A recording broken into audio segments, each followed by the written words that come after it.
Good morning! Maaga nga kaming gumayak para sa outing kasama ang aking mga in-laws. Galing sa bahay ay dumaan muna kami sa Valladolid para sunduin sila. Ito pala ang nakikita nyo sa video ay ang Valladolid Seaside.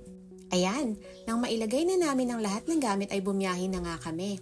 Dumaan pala muna kami sa San Enrique para mag-breakfast kasi medyo malayo-layo pa ang aming biyahe bago makarating sa resort.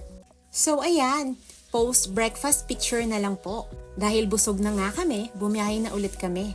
More or less mga 3 hours pa ang binyahe namin bago makarating sa resort. Actually, pangatlong beses ko na palang bumalik sa resort na to. Ito ay ang Cromwell's Paradise Beach Resort sa Cauayan, Negros Occidental. May 6 na kasitas and may mga hotel rooms din. Ito yung mga pinakabago nila. May floating cottages din pala sila. Ang ganda lang ng experience tuwing pumupunta kami dito kaya ilang beses na kaming bumabalik. May iba't ibang water activities din na pwedeng i-enjoy ng buong pamilya. Bale, 2 rooms pala yung binook namin kasi 13 kami. So ayan, pagdating namin sa resort, nilapag lang yung mga gamit at nag-lunch na rin. Pagkatapos, photo op and then natulog ako ng saglit. Mga bandang 5:30 na din ng hapon ako nakapag-swimming. It never fails talaga. Ang ganda ng dagat. At breathtaking pagmasdan ng sunset dito. Yung tipong masisenti ka tuwing pinagmamasdan ng sunset. Char! Mga bandang 7:30 PM ay nag-dinner na nga kami. At syempre, hindi mawawala ang videoke tuwing may family gathering. We sang our hearts out, ika nga. Char! Until 11 PM lang po pala pwedeng mag-videoke dito.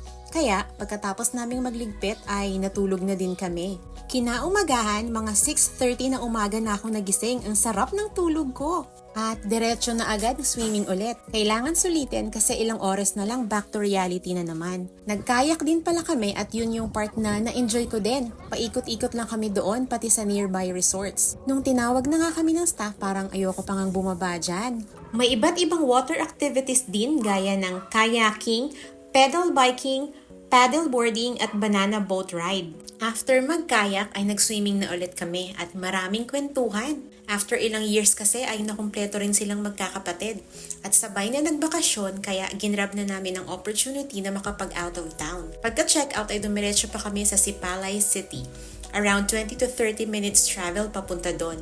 Kain ng lunch, konting picture taking, pumunta kami sa fishport at bumili ng mga isda at gumayak na rin kami pa uwi. Hanggang dito na lang. Thanks for watching. Bye-bye!